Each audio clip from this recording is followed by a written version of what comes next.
Order. Annual Parks and Recs Commission meeting.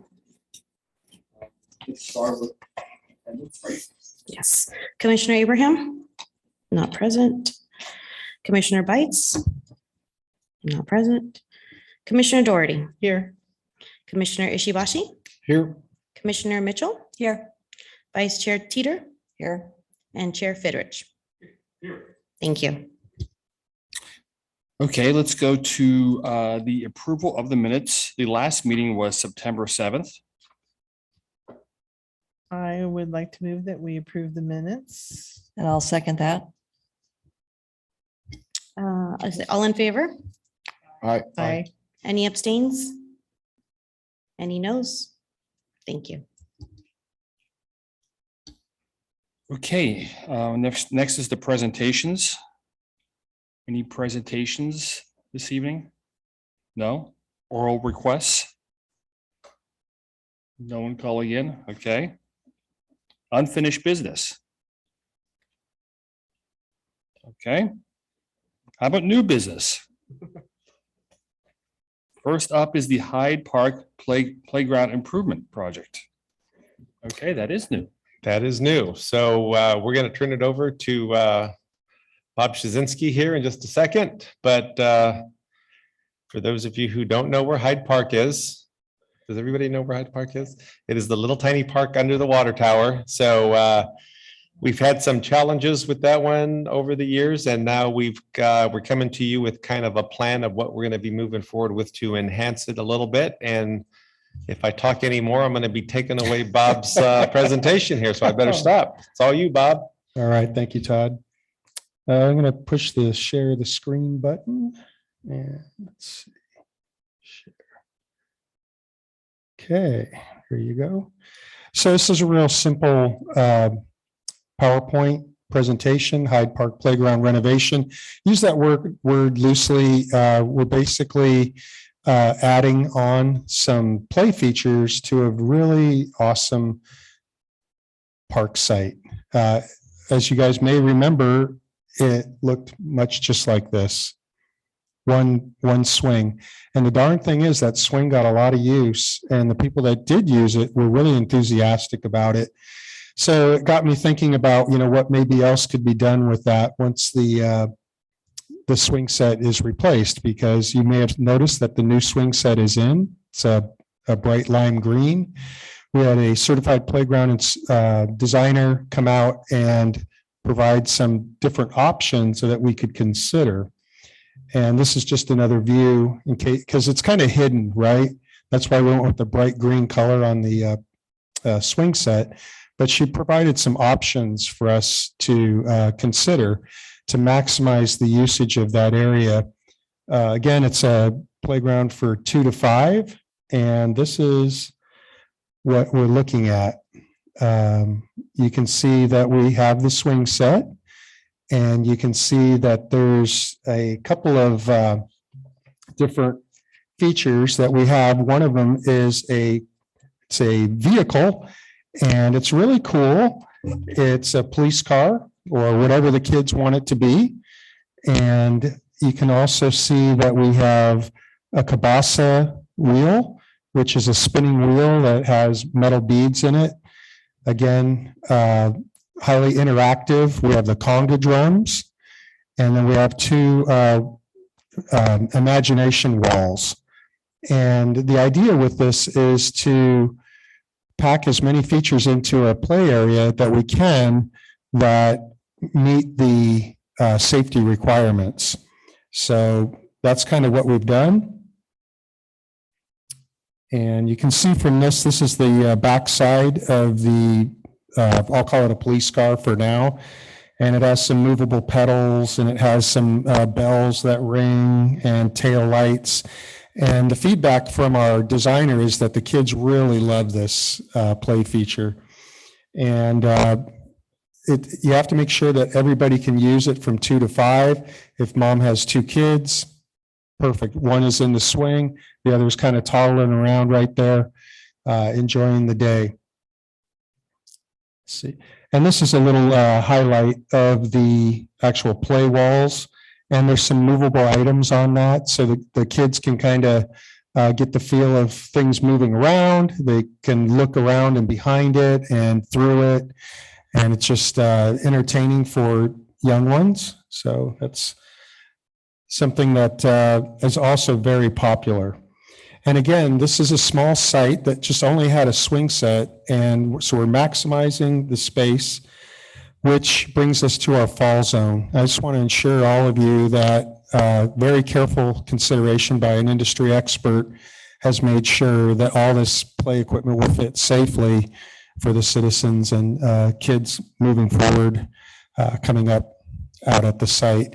I'm really excited about it. It's all pretty straightforward and well designed. And it's also something that's doable. It's ready to go. And we're looking forward to making this happen. Does anybody have any questions before we go? Let's have fun.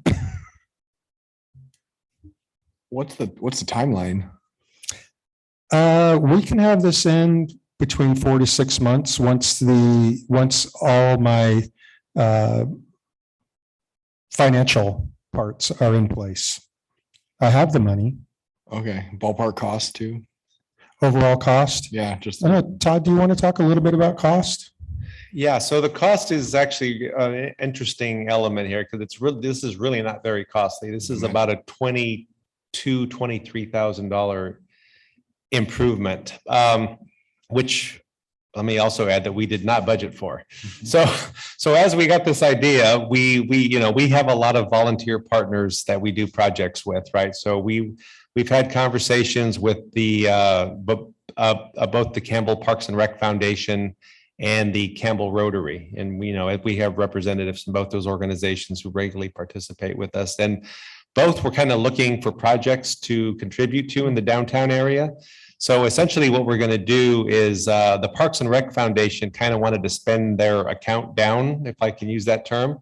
So they've got about almost $8,000 that they wanted to contribute. The Rotary was happy to contribute another $7,000. And then that essentially would pay for the equipment so that we can get everything ordered. And then the city will essentially fund the install, which would be about $8,000. And we are taking a council report. I'm hoping November 15th that will recognize the donation of the two groups.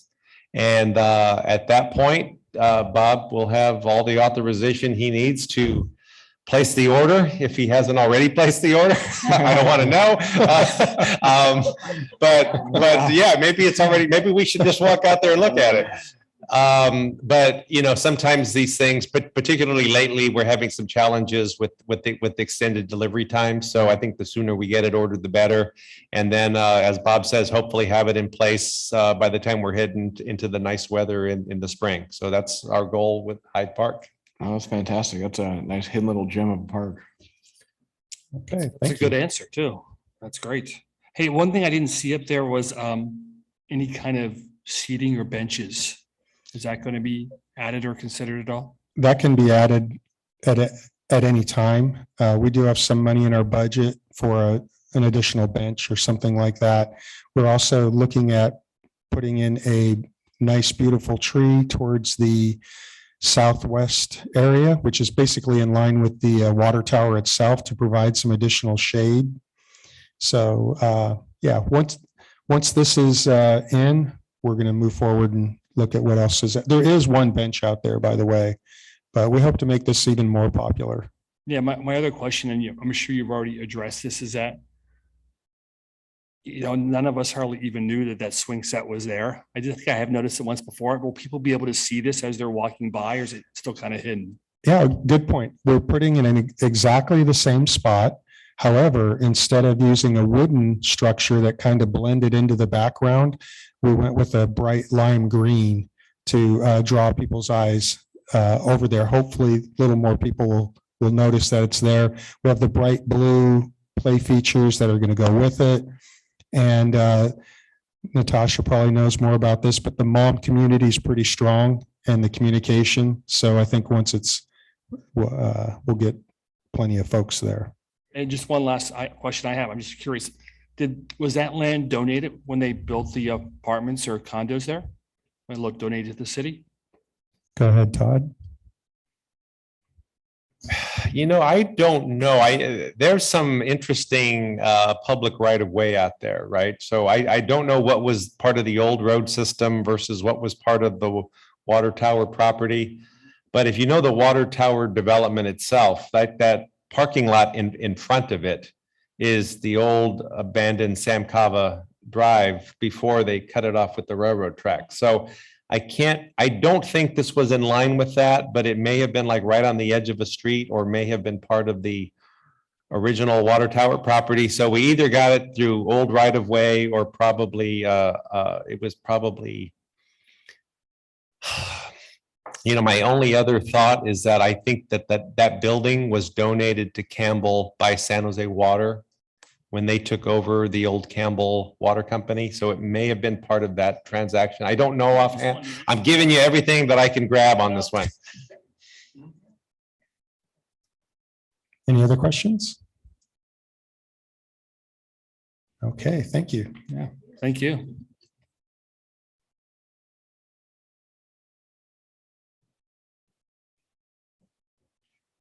Okay. Move on. I think Bob is still up to talk to you a little bit about the tree conditions at John D. Morgan Park. That's right. I was really hoping to see Mr. Betts here today. Some of you may have noticed that in the back Rincon parking lot of John Morgan Park, a lot of the redwood trees have continued to decline, and that's been a real source of frustration for us. We have improved the irrigation system out there, and we've given those trees extra attention, and they still seem to be declining further. We're taking them out as they decline and pass away. So the question becomes, what do we do with that area?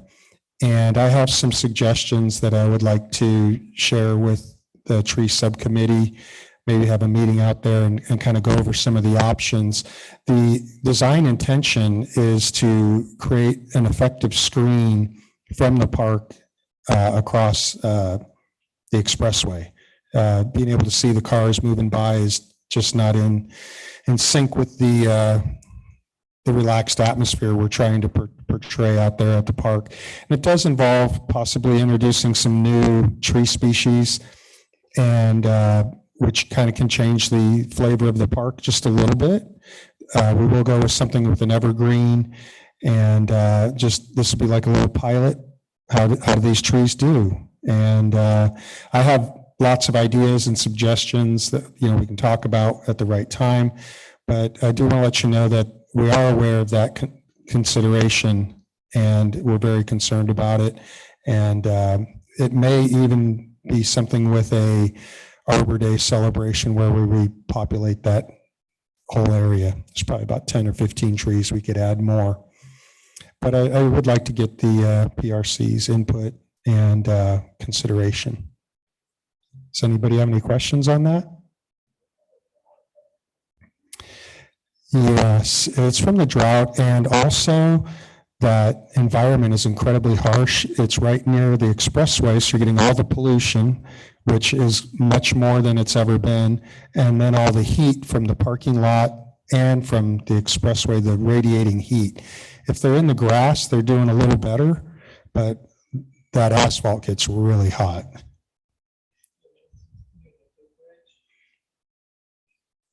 Yeah, that whole area needs some TLC for sure.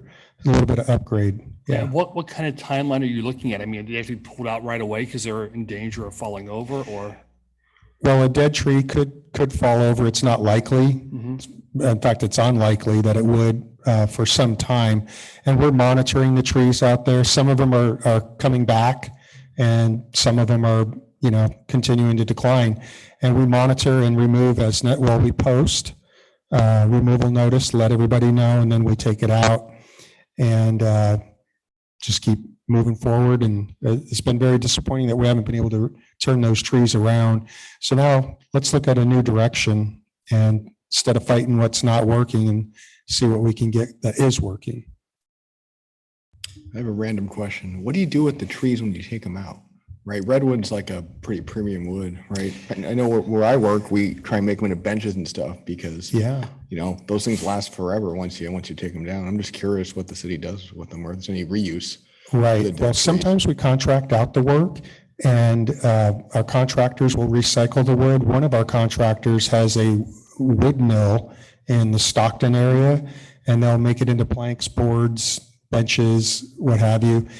And if we find some interesting wood here in Campbell, let's say, I think it's of value or interest, we will we'll take it down to the company and see if they can repurpose it. The company sells wood for high-end guitars, gun stocks, different things like that. They are a City of Campbell business. We can either put it in our recycle bin, or we can see if somebody can repurpose it into something awesome and amazing. And so if we come up with a nice piece of wood, maybe it's from an ash or a redwood or whatever, we'll swing it down there. Even a twisted juniper trunk from an old tree, something like that, we'll bring it down, see if there's any market for it. And that's how we repurpose our wood. We don't have any ability to do any milling or anything like that. Yeah. So, yeah.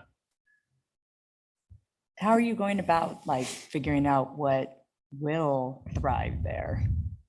What mill? Like if you're planting 15 trees, you don't want to randomly, like, I know you won't randomly, but I know there'll be a lot of research going into it. But how do we know, what ideas to use to put there that may do better than the redwoods?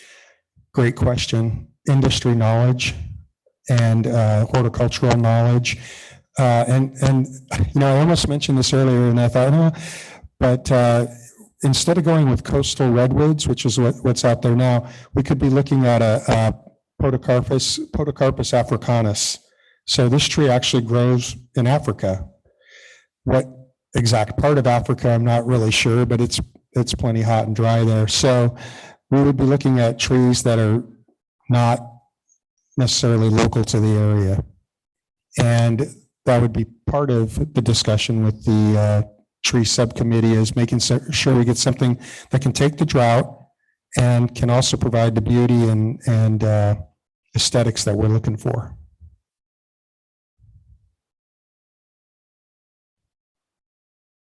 Any other questions, thoughts? Well, Bob, thank you for bringing that to us. It's kind of sad news, we're losing some trees. But I guess on the bright side of it, looks like you might have given an action item for the tree committee, and that's something that doesn't happen very often. So we're excited about that. Okay, thank you. Thank you. Okay, next we have a draft conflict of interest policy to review. Good evening, commissioners. So I've placed in front of you a draft that the city manager's office has put together. They're looking to have a conflict of interest policy established for all boards and commissions for the city, and expanding that to include a perceived conflict of interest. And so this is where things get a little hard to understand. And the best way I can do to help explain this is that if you were going before another government body to advocate for parks and recreation services, and you announced yourself as a park and rec commissioner for the city of Campbell, that would have some perceived conflict of interest that you were using your title in a way to make a government decision or provide influence to that government body.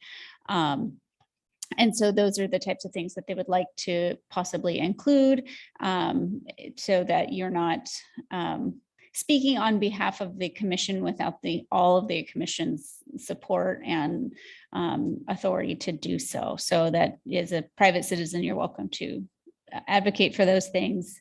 And I always promote advocating for parks and recreation, but just knowing that. So I have provided this for you. This is open for discussion for this evening for you to read through. I'll also be taking emails up until the week of Thanksgiving. So if you have comments or questions or any feedback on this, the city council would really like to know. So I can give you a hard date that I will remind everybody to, but if I could have, final comments by November 18th, that would be helpful, that I can provide to the manager's office.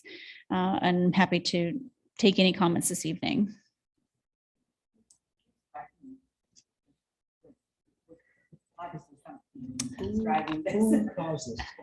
I honestly don't know. Yeah, I think, and I think it's just a lot of different, I think as volunteers for commissions and boards, people can overlap in interests, and it can be perceived by one commissioner that another commissioner may be acting in within a violation or something. And so they wanted to kind of include that perceived notion, so that it was kind of out there for everyone, so that you took a step back before you were participating in something or acknowledging your role as a commissioner in a public forum, that other people were aware, and your colleagues as other commissioners were also aware that that was happening in advance, so that there wasn't any confusion or frustration from another commissioner that you were, the conflict of interest has always been there, is, financial decisions within 500 feet of wherever you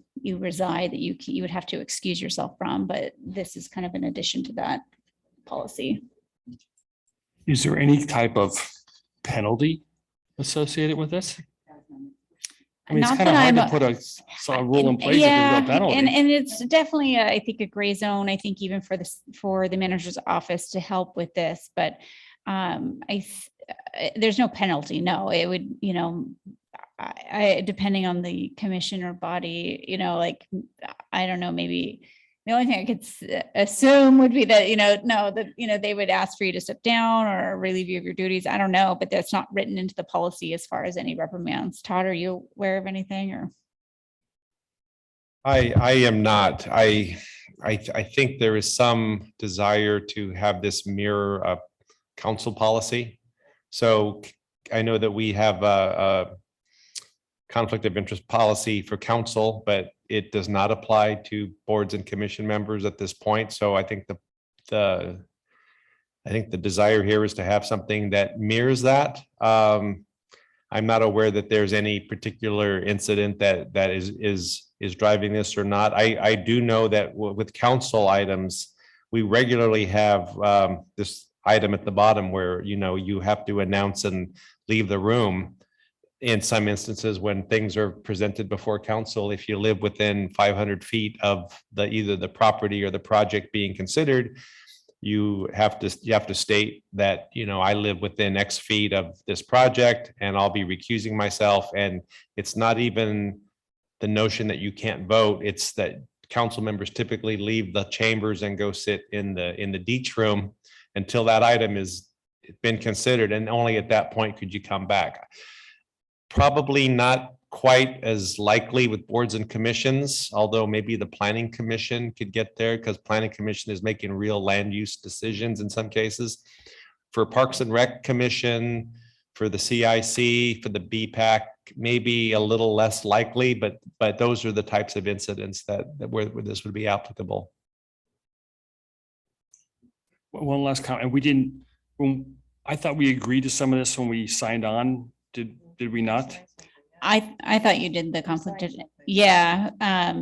But maybe I'm wrong. I'm not generally there. Yeah, I don't know that the perceived conflict of interest No. was ever, that's That's- that brand new Yeah, part. that's new for sure.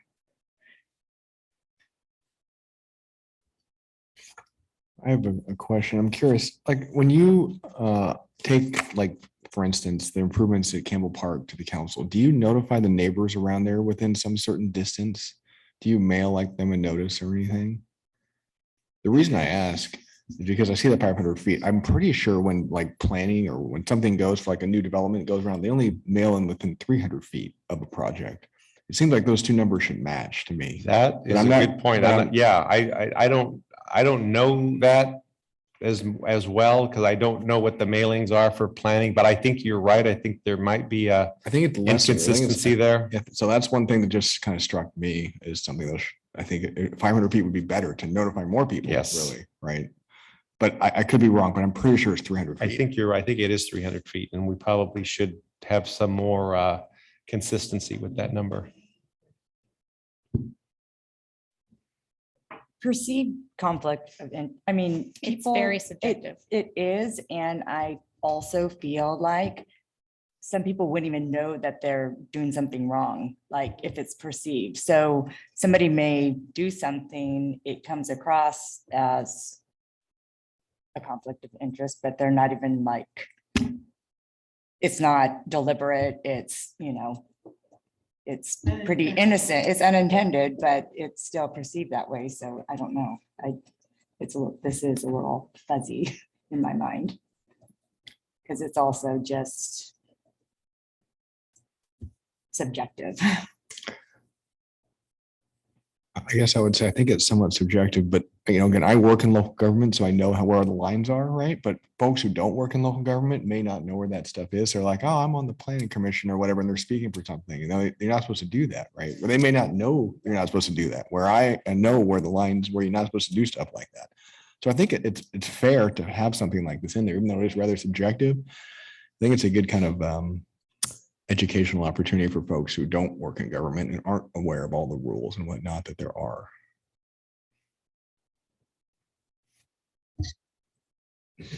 Good input. Make one up, right? Not until you get to one, right? But I mean, on a Parks and Rec commission, you can imagine scenarios where, the people that come to Parks and Rec commissions typically are interested in recreational opportunities and recreational activities. And it wouldn't be out of the realm of possibilities that somebody applied for and was appointed to the Parks and Rec Commission that maybe was affiliated with a sports league or a youth sports league. And then if recreation's bringing a policy before the commission that maybe doesn't necessarily apply to that group, but applies across the board, it might be like, well, maybe the commissioner shouldn't be considering changes to the use. I mean, things like that are all, I can't really make up a concrete example. But there could be a perceived notion, if they didn't recuse themselves, that they were the driving force, if there was financial benefits to that commissioner's league or something like that. So that's where it can get a little gray, and it's hard, but it's just knowing, like you're saying, it's like knowing that you're always representing yourself and your own opinions versus that of the board and public forums is probably just the best way to avoid it. Any other comments? I have an example, so say that like there's a San Jose park next to where, Campbell, and you go speak at the San Jose meetings and you're a member of the Parks and Rec Commission for Campbell, like that's kind of like a conflict. They're like, who are you representing? Are you here for yourself as an individual neighbor or whatever? You're here for the commission, right? That's a good example. That's the way I Yeah. kind of understand the perceived Yeah. conflict of interest.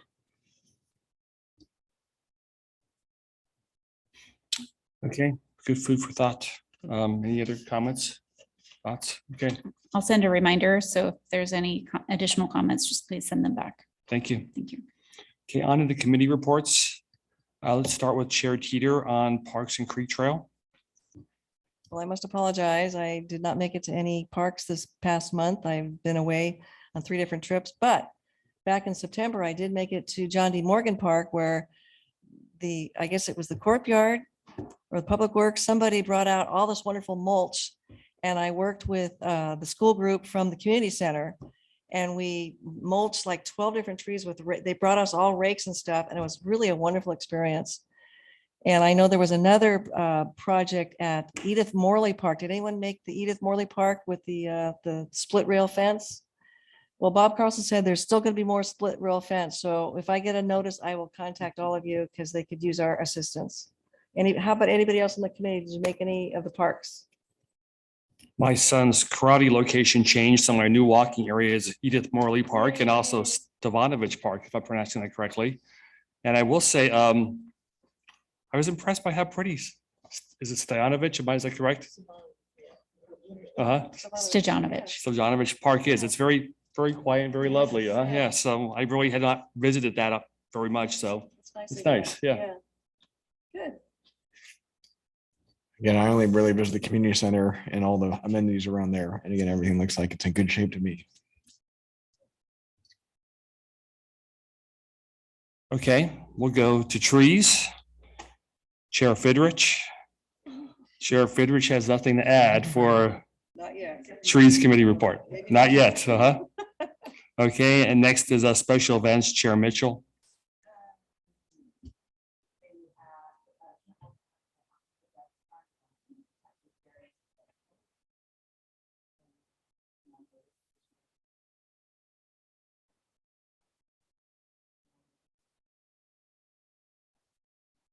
Oh, nice.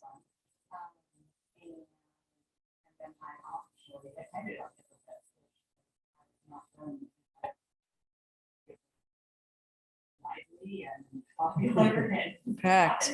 It was packed.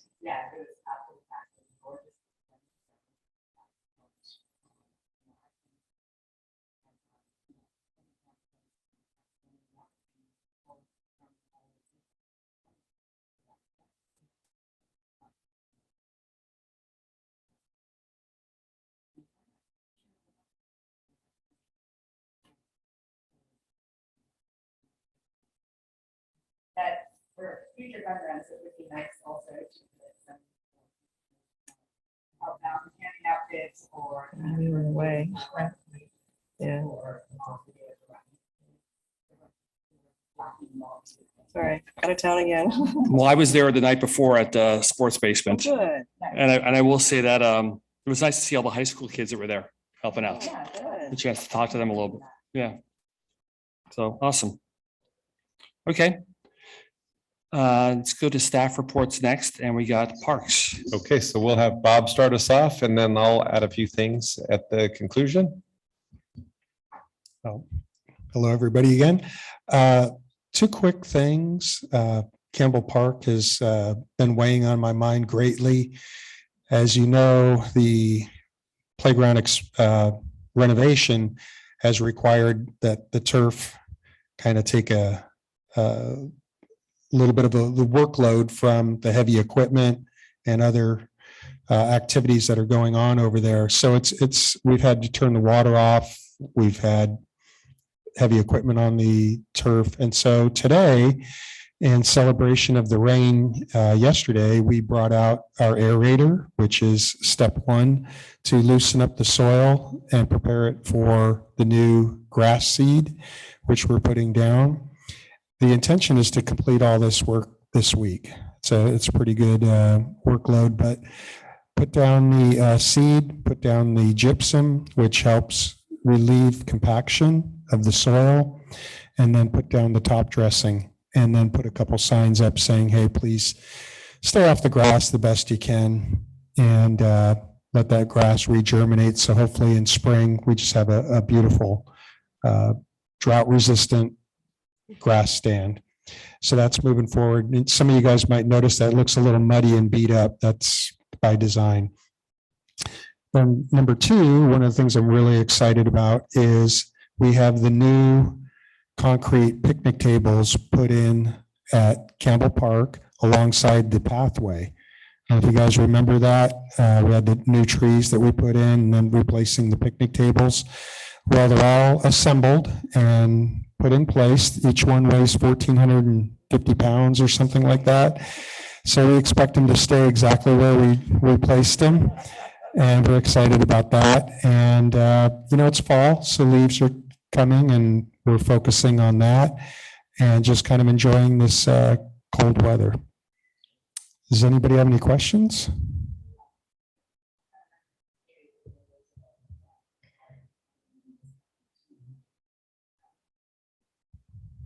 Yes, there is the park dedication will be on Thursday, November 17th.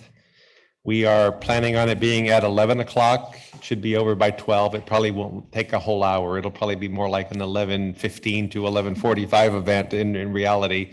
So we hope to do a nice, relatively short ceremony. I'm sure the mayor will want to speak and will want to recognize all the council members and all the Parks and Rec commissioners who show up, and maybe we can talk the chair into saying a word or two at the event as well.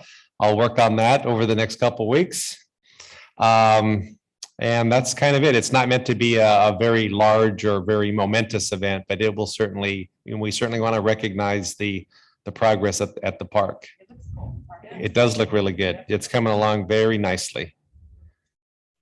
Let me ask Bob, is there another volunteer event coming up too that we should? Well, believe it or Another not, Volunteer day. yeah, there's one on November 20th. It's at Edith Morley. It's going to be fence installation. And I have the wood order in, but believe it or not, supply chains are still kind of iffy. And that's our distributor. So we're going through a big lumber mill out in Santa Cruz. So that's coming up on the 20th, which is a Sunday, which is a little bit different. And this is kind of a last minute thing, but we have a soccer group from John Morgan Park who it's a girls soccer team. They're about 14 years old, and one of the participants' birthday is coming up, and she wants to do a volunteer work day. And so we're organizing planting some replacement trees out at John Morgan Park. So yeah, that's where we're at for now. You said John Morgan Park, but the thing on the 20th is at Edith Morley? Correct. And what time? Usually 9 o'clock. Yeah, Till 9 till, 9 till 11:30. That's plenty of time building a fence. It's pretty hard work. oh, good. Yeah, love to have anybody that wants to come up. Okay, thank you. And then I have a couple other items for you. I don't know any of you that have been by Virginia Park lately. Yes, I'm sure you have. I was waiting for you to. So Virginia Park is, the play structure out there is failing. It's really got, its primary poles and weight-bearing legs are made out of wood, and they are at some, they've been deteriorating, let's say. So we've got the playground all caution taped off. We are currently having it evaluated by a playground designer, and we're kind of contemplating a couple of different strategies. So we'll hopefully have something to share with you at the next meeting. One strategy would be to remove everything that's failing out there and put something back that's kind of almost in kind, so it kind of fits within the same footprint, kind of has the same play value, and hopefully we could do that for not for not six figures worth of funding. The other strategy that we have that we're going to take a look at is we have Virginia Park programmed in the CIP for a full renovation in fiscal year 25. We had the design money in fiscal year 24 and the construction in fiscal year 25. And we will determine over the next couple of weeks whether we should accelerate that and move forward into the full renovation. Of course, it's not necessarily one or the other. There's probably some middle ground there where we could do a smaller scale replacement project that extends the life, so it wouldn't need to be replaced in 24 or 25. So there's a couple of options that we're looking at. I know Bob and Ron have been out at the site and have met at least one playground designer there a time or two. We've also kind of engaged our Campbell Park design team to see if they have any thoughts on the area as well. And then in the very near future, we're going to have to kind of, figure out what our strategy is going to be. But we will keep you posted, especially those of you that live close to it. And then also, my other item, and I cannot remember the date on this, if there even is a date yet, so I will look at Natasha and Becca and anybody else that might know better than me, but I know that the city manager's office is getting, or is it the clerk that's getting ready to plan a commissioner's dinner? November 20th, 28th. Really? Yes. Okay, November 28th, there will be a commissioner's dinner. So obviously you don't all know. So I'm not the only one. So I don't know when the invitation is going out, but it will be going out shortly. It is, I think it's a Monday. So check your calendars, hold the date if you're able to. In anticipation of that, I will not be letting any of you leave tonight until I get a picture of you. Oh, no. So I know there's only 5 of you tonight, but you are the 5 and the mighty who represent. So we will be taking a photo in front of the city seal before we leave tonight. And it may turn up on a PowerPoint somewhere down the line. So be aware. And that's all I have for you at this point. Thank you.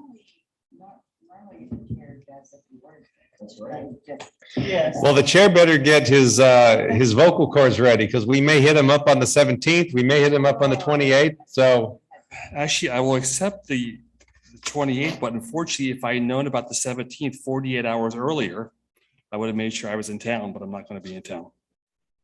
So, okay, well, I could do a FaceTime. you can delegate. Hey, FaceTime. There we go. Unfortunately, I'm out of town too, but not with him. Can I get a show of hands? Is anybody here on the 17th? Sherry, it may be Sherry, because Sherry was actually on the Campbell Park Subcommittee when we did this about 6 years ago, 5 or 6 years ago, quite some time ago. When once upon a time Campbell Park was ahead of John D. Morgan, and then we flip-flopped the priorities. So Well, apropos, it's perfect. it could happen. Thank you, Sharon. All right, I am really done this time. Thank you. Really? Okay. Natasha, you're up. Recreation and Community Services. All right. So as Commissioner Mitchell had said, the Oktoberfest Fun Run was a huge success. We had set a goal for 300 runners and we met that goal. We actually had to stop taking registrations because we didn't have any more things to give away. So we cut it off. We are expecting over 600 for the Valentine Fun Run. So Valentine Fun Run is usually a lot more runners. And people were pretty eager to get involved, and that 600 is about where we were before. So please mark your calendars. Saturday, February 11th. Do not book travel. We're going to need the Park and Rec Commission's help on Wait, again, Friday. what's the date? The event will be Saturday, February 11th. Okay. Bless you. And so packet pickup the day before, as well as the event on Saturday. This last Oktoberfest was challenging because it was also a PSAT day. So all of our high schoolers were not also around. So we were really challenged with volunteers, which was another reason for us capping the number. Okay. The Heritage Theater, they're having their first season show. It'll be this weekend, Sunday, November 6th. They're kicking off the season with Big Head Todd and the Munsters. And so there are tickets still available and encourage you to attend. The Ainsley House, the Fall Garden Concert Series will finish out this fall series on Sunday, November 13th with Fred Ho, and the event will happen rain or shine, and tickets are still available for that event. The Ainsley House is also going to begin decorations for the holidays, and the theme this year is Alphabet. They'll be open for holiday tours beginning November 17th through December 18th, Thursdays through Sundays, 11 a.m. to 3 p.m. And the tours are self-guided, and tickets can be purchased online or at the Carriage House.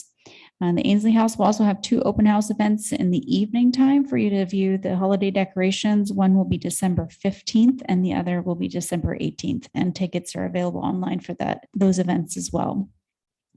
The Museum Foundation will also be hosting holiday teas with the theme Teas the Season. To go with the alphabet theme. These are being offered December 2nd through the 4th from 12 to 2 p.m. and December 9th through the 11th. So you can book online to attend any of the holiday teas. And the Ainsley House will be doing Photos with Santa on Saturday, December 10th from 9 a.m. to 12 p.m. And the Historical Museum, after a long closure, is set to reopen this winter, and we're taking bookings for field trips from the schools in March of 2023. So that's an exciting thing. They're getting the collection put back after the storeroom has been renovated. The recreation side is hosting our annual story time with Santa on December 2nd and 3rd. And that event is already full with a wait list. If you're interested in volunteering either of those nights, you can contact Lauren Council at laurenc@campbellca.gov. Our Recreation Youth Basketball League will be returning this January after a pause during COVID, and registrations are underway and are for children grades 1 through 5. We are looking to expand our teen services into the aquatics after the new year and opening up our evening lap swim hours for teens 15 plus to encourage more physical fitness for this age group and offer some more outlets for them. Our adult services 50 plus is continuing to bring back more programming. The day trips returned this fall and were a huge success. They'll be hosting a holiday tea event on Thursday, December 15th for their members, and tickets can be purchased online or in our office. Our winter spring activity guide for 2023, it will be coming out late November with registrations beginning December 6th for residents and December 7th for everyone else. Our offices, as you know, during the pandemic were closed we've kind of isolated down to one. So we're working towards opening the adult center office so that the members there can come back into that side of the office and get assistance. And we're also bringing back more services like Sala in person to help with our 50 plus community and the groups and clubs that meet out of the adult center there. Julie Parachi was the recreation specialist who was the staff liaison for the Youth Commission. She was part-time with us and she secured a full-time position with the city of Sunnyvale. So she's no longer with us. Gayatri Balasubramanian, who is our current senior nutrition site manager. She's going to be taking over the Youth Commission for us for the remainder of the school year. So an exciting opportunity for her. And last but not least, the recruitment for the recreation supervisor, since Aaron Bueno went to the city of Pleasanton, we'll be having first round interviews next week, and we're hoping to have that position filled by December. So lots of things going on. Is it challenging getting candidates for those positions?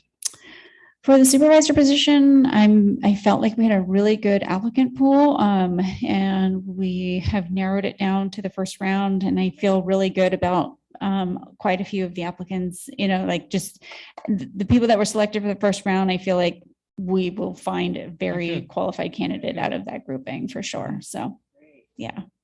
In regards to the fun run, I'll share a story. So when I was handing out packets on Friday night, there was an elderly lady who came by for a packet. She was about 75 years old.